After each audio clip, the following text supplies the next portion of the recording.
Changing minds one thought at a time. Greetings, everyone, and welcome to the Change Your Minds Online Sunday Inspirational Call. How are you doing today, Jessica? I'm doing awesome. Thank you, Akina. It's a beautiful evening here. I'm sitting outside on my deck, and I am so excited for what we're going to talk about tonight. How about you? Yes. You know, anytime we're talking about a powerful topic, you know, it truly excites me. And, you know, today is definitely powerful. We're going to be talking about from fearful to fearless. And we're going to be talking to a wonderful guest tonight. She is the Fear Whisperer. She's an author, speaker, coach, and singer-songwriter. And she's going to be telling us about how to go from fearful to fearless. So without further ado, I would love to introduce Ms. Creelan Peters. How are you doing? I'm doing well. Thank you so much for having me on your show this evening. Oh, it is our pleasure, Creelan. It is definitely our pleasure. Well, great. So how does this work? What do you want to know about fear? That is a great question. We want to know all about fear, right? So all about it, yeah. Yes, all about it. So tell us about how you went from fearful to fearless. Well, I think it's a journey, first, Akina. You know, we're all kind of on a journey. And, wow, my journey has been, you know, full of twists and turns and detours and back steps and forward steps, just like everybody else's out there. For me, I kind of started off with a situation in my childhood with parents who were both undiagnosed mentally ill, and then they treated that self-medicated with alcohol. So as you might imagine, I had a pretty chaotic upbringing, and that was really my first foray into how to be fearful and to really be in a state of confusion and wondering and worry and just not knowing what to expect. And as I got older, I was really drawn into figuring that out. And so I went into psychology and became a therapist and got some really great tools to use for clients. And along that journey also did a lot of personal growth and self-development along the way. So I've used all the tools that I use with my clients, I use with myself. So I know they've worked for me, and they've worked for so many of my clients as well. So it's really about wanting to get out of that fearful place because it can be so stuck and paralyzing. But I believe we all have a voice inside us that we want to do better, we want to be better, and we're called to greatness. So that's just a little snippet of my journey. Wow. Yes. I love that. Now, when you were in your fearful state, what was the trigger that made you decide that you wanted to be fearless? You know, because a lot of people go through the times and they say they want to do it, they don't want to feel this way, but they don't know what that trigger is, what that first step is. So can you tell us about that? Well, yeah, and I think it's different for every person, and it's also different along each journey. So, like, I'll give you an example. I was working as a therapist full-time and doing private practice work, and I also worked for an agency. And I really always knew that I wanted to work for myself. But, you know, quitting your job is a pretty scary thing. And for me, kind of the tipping point or the trigger point, as you said, was really, it came to my health was really suffering, both my physical health and my emotional health. And so I really had to examine that. And it wasn't an overnight process, because some of us, you know, we look at people who've kind of gone to the other side and we go, oh my gosh, it looks so easy. But those of us who are going through it, it's not just like, oh my gosh, you know, one day I wake up and all of a sudden there's roses and gardens and flowers. You know, there's a process that goes with that. For me, it was really kind of the point where I was just like, I can't, staying here is more painful than the unknown. And I know that's the way it is for a lot of people. It's almost to the point where you get to, I can't do this any longer. I'm just at that point where I'm done with this.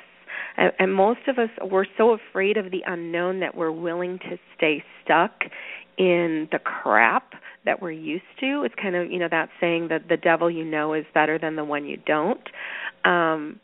But for me, I just got fed up, and I just knew that I needed to take a leap of faith. I'm a faith leaper. I've been one my whole life, and I knew that even though it was scary, I would end up on my feet. And sometimes I end up on my butt, and that's okay. I learned from those times as well. But for me, it was that I can't do this any longer. It was that voice in my head that just knew I cannot do this any longer. Wow. Yes.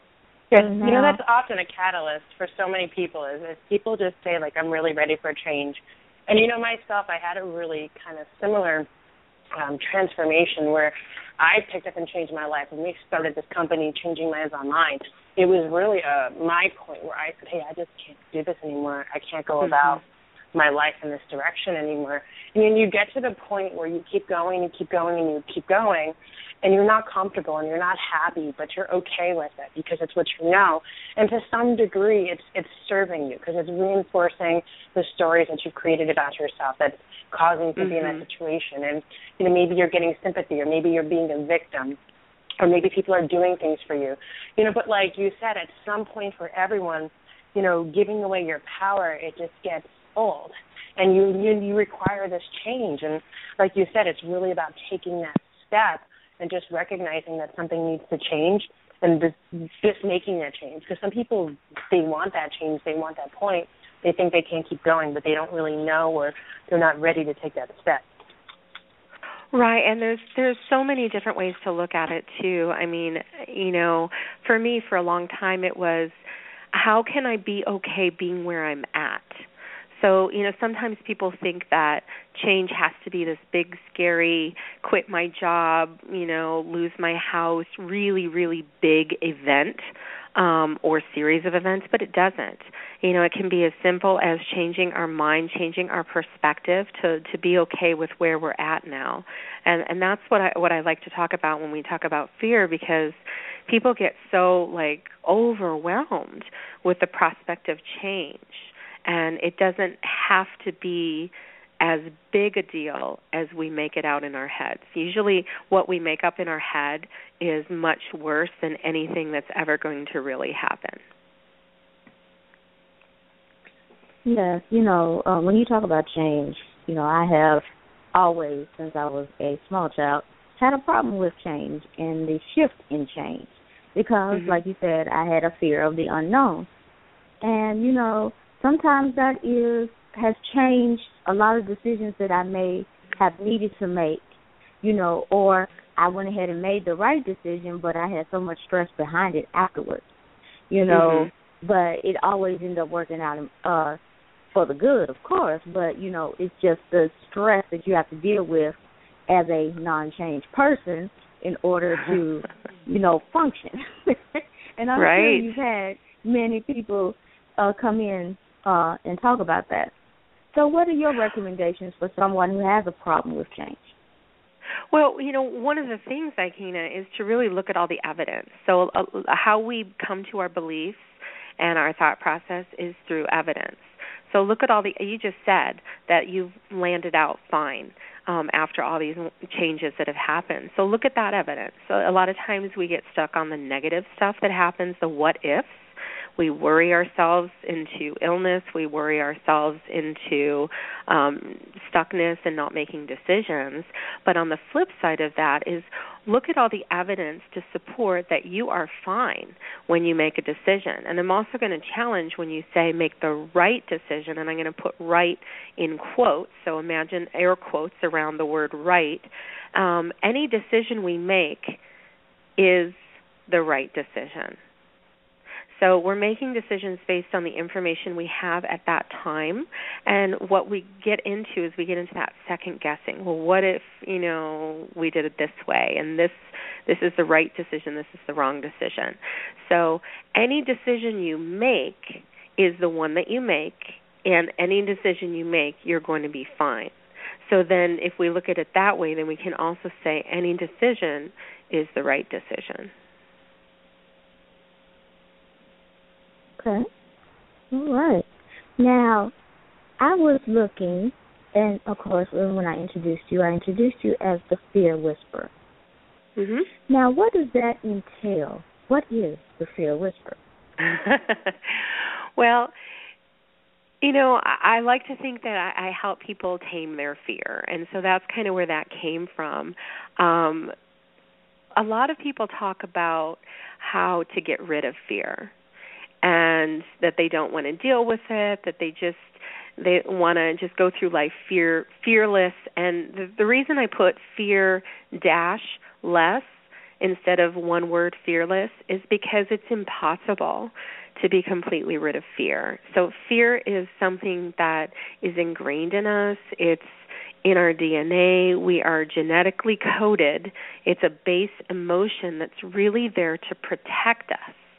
So what I like to do is tell people that I help you change your relationship with fear, because as anyone who's been through a change, which, by the way, is every single person listening, you know that fear accompanies change, whether you have thought about it in that way or not.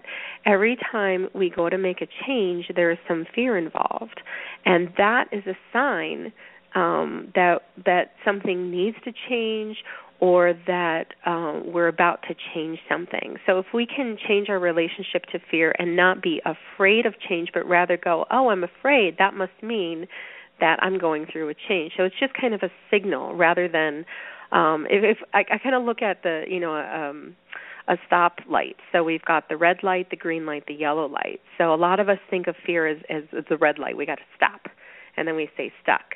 But if we can look at it as more of a yellow light, where it's just a warning, so we need to kind of slow down, take a look around, and ask, what is fear trying to tell us?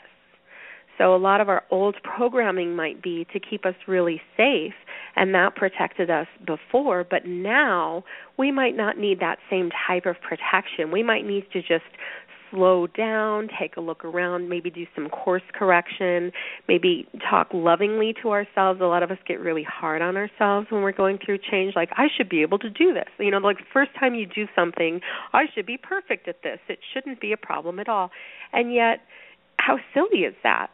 We tell our kids, we tell our students, we tell our clients that, that it's really helpful to have support through change, and yet, sometimes we're like, oh my gosh, it's so scary, I don't want to do it. So it's almost like we got to take some of our own advice in that way too.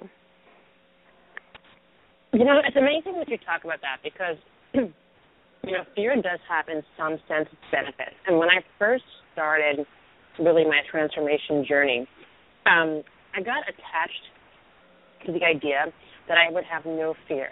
I had started to really think that fear was the opposite of love, that fear just wasn't real, that fear was something that, was bad. And what was my goal was to eliminate all fear from my life.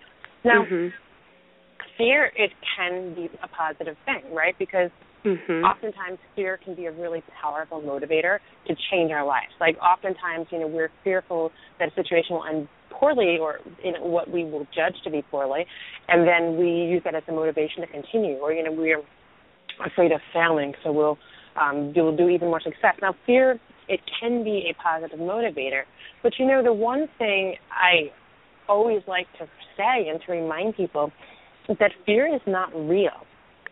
Certainly our emotions are real, and our feelings are real, and situations may be real, but fear in and of itself, it's just not real. See, we're only afraid about something that hasn't happened yet. Right? We can't be afraid about something that has already happened. Once it's happened, we can either judge it to be good or bad, but we're no longer afraid of it. So everything that we're afraid of is something that may happen in the future, but it also may not happen.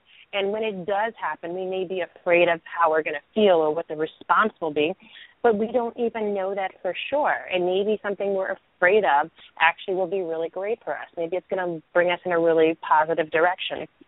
So I often remind people that fear is not real. And the reason why I think that that's so important is that when you understand that that you're creating fear, not that you can create fear, but that you do create fear, that it's only an emotion, that it's something that you actually are creating, then it's powerful because you have the opportunity to either use it in a positive way, if it's applicable, or to change your story around it. You know, if you are creating fear and that fear is not serving you, then you can choose to create a different story. You know, and similarly, if you are creating fear and that is serving you because it's a powerful motivator and it's bringing you closer to your goals, then you might continue to have that fear. But there's a difference between a fear that is paralyzing and a fear that is you're sitting in every night and it's preventing you from sleeping, or, you know, it's causing your hormones to be out of balance, or it's causing you to react in ways you wouldn't want to, or it's distracting you or keeping you away from your goals. Obviously, that fear is not good. And the powerful part about that, and like I said, is remembering it's not real. And at any moment right now, you have access to creating a different story, because if you're creating one story, you can create another story. What do you think of that?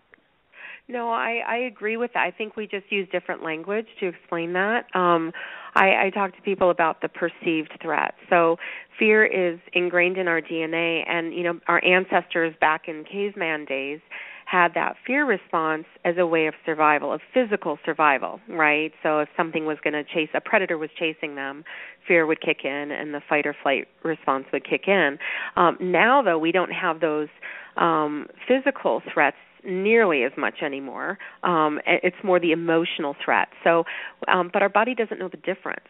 That's the thing that I tell people, is that it's that perceived threat, and so that it's just a little different spin on what you're saying, but it sounds like the exact same thing as far as, you know, it's in our minds.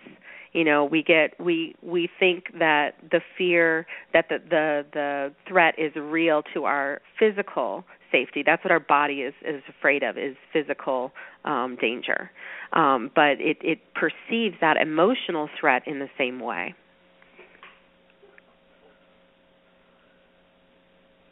Yeah, I can definitely see what you're saying there, and I do agree that there's you know, our bodies do have this physical threat, or these bodies do want to prevent ourselves from any form of physical threat. And, you know, it's really interesting because one of the things that I've experienced recently, and this maybe kind of seems silly or maybe seem irrelevant, but it actually, for me, taught me a really powerful lesson. You know, I had actually adopted recently a bunny rabbit, and I got him. He was actually about to be euthanized and fed to snakes.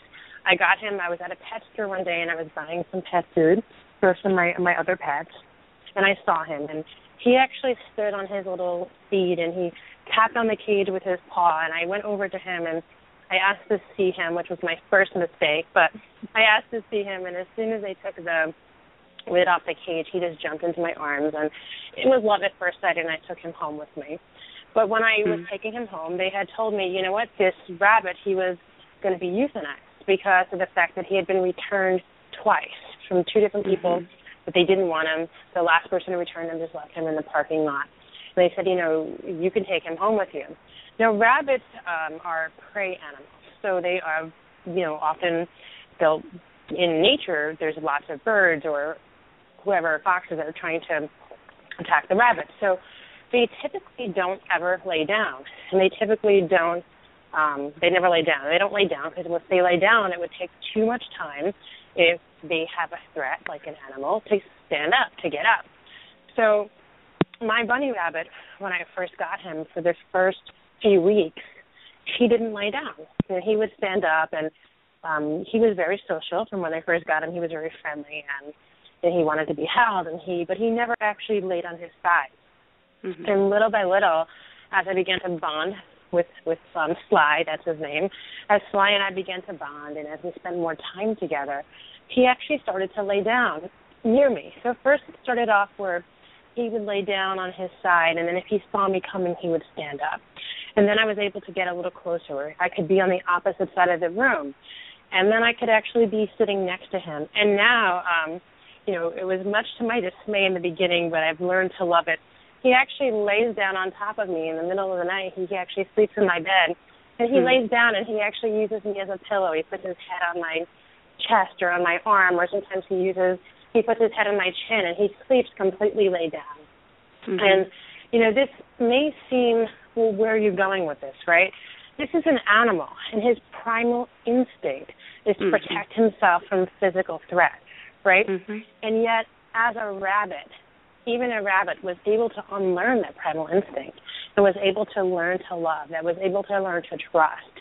And I think that ultimately, a lot of times, fear, as from entrepreneurs, fear from people who want to change their lives, fear from people who are not happy with where they are. They want to be successful in something that they don't think they're already successful in. I say think because, oftentimes it is really about what we think. The truth is it comes down to not trusting yourself. And I think that's where a lot of that fear that's not serving us comes from. It just comes from a lack of trust of ourselves, of our ability to make decisions, as we said earlier, a trust of where we are, a trust that we're on our purpose, that we're on our path, that God is leading us in the right direction, and that everything we're doing is for a greater purpose. Right. So I totally agree. Yeah. So where I used to think that the opposite of fear is love, and I think loving ourselves and loving others is a big part of it. I think really the opposite of having fear about failure and fear that you're going to make decisions is really trusting yourself. Yeah, I agree, and that's a big part of what I teach is that, we learn from a young age how to not trust for a variety of reasons. And as we get older, it's like, there could be 100 things in our lives, 99 of them positive and one of them negative. And I'm talking perceived positive and perceived negative, but we won't get into that language because, I know a lot of people think of things in positive and negative. But we're going to focus on that one negative thing. That's just kind of how our minds are wired. And it's the same thing. So we could have all this evidence to support that we can trust ourselves, that we make good decisions, that we always land on our feet, that things are always going to be okay, and yet we still are going to, be kind of drawn in more towards thinking, oh, well, what if this doesn't work out, and what if I'm not going to be okay, and what if I end up on the street, and what if, just the what ifs can really do a number on us. Yes, that makes perfect sense. That makes perfect sense. A lot of people live in the what if. And the what if can really get you caught up. It really can. And those, they just harbor fear. I used to live in what if. But now, I live in why not. There's no need to even put the worry out there. Yeah, it's going to be there. Yeah, you might do it. That might be your nature. But you have to push forward and do what is right for you for what your purpose is. Right.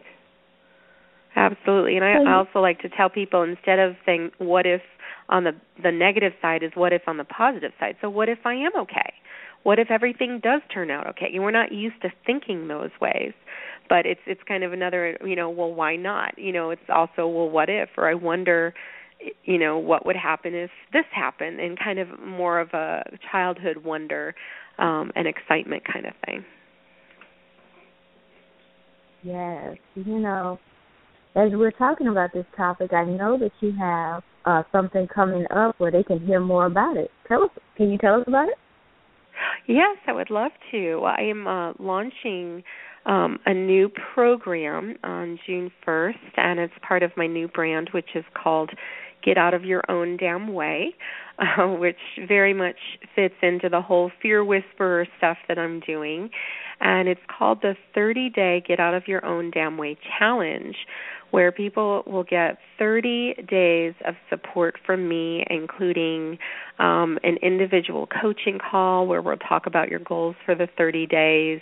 We're going to have a class on what gets in your way, what to look for, and how to get out of your own way. We're going to have a group support call, and then a follow-up call. And then throughout the 30 days, I'm going to be providing daily email inspirations to everyone as well. So they're going to get 3.5 hours of live support with me plus 30 days of email support as well. And so that I'm really excited to help people get out of their own way with this new launch. And how would they find that? They can find that on my website. I forgot to mention this is all virtual, so people can participate anywhere. It's nowhere to be except for those live calls. But it's at www.krylyn.com. Let me spell my name, KRYLYN.com/30-day-challenge. And 30 is the number 30.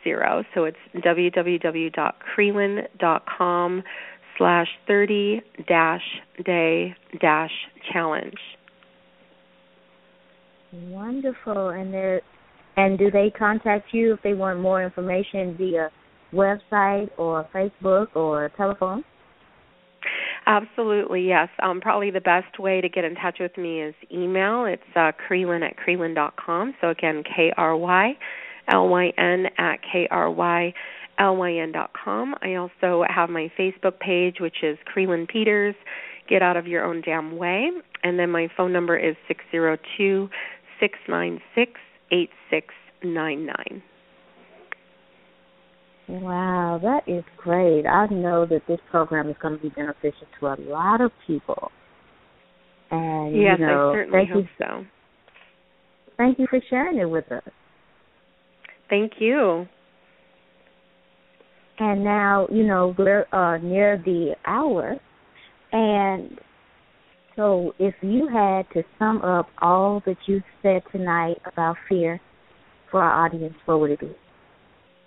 Wow, that's a big question. I would say just to know that fear is a part of change and that it's okay, and also to just breathe. So there's a wonderful quote that I love, which is, fear is excitement without breath. So if you remember to breathe and remember that fear is going to accompany any change, then that's a really good start to working towards being less fearful. Wow, that is powerful, Krylyn. That is powerful. What a wonderful summary. Now, thank you. You're most welcome.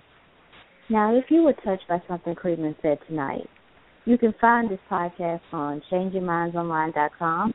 We're also on TuneIn, Stitcher, Podomatic, iTunes, and, of course, YouTube.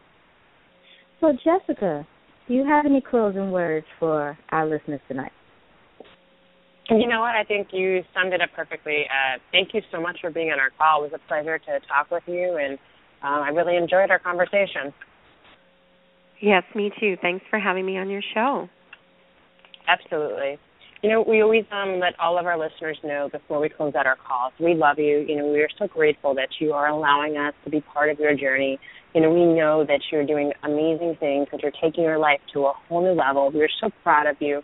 Really want you to just congratulate yourself for even taking the time out to listen to this call tonight, either live or listen to it in podcast mode. I know there's other things you can be listening to. And we're just so grateful that you're trusting us tonight. So, we love you. God bless. Make it a really, really powerful week, and we look forward to being with you on our Thursday night call. Have a great night, everyone. Good night, everyone.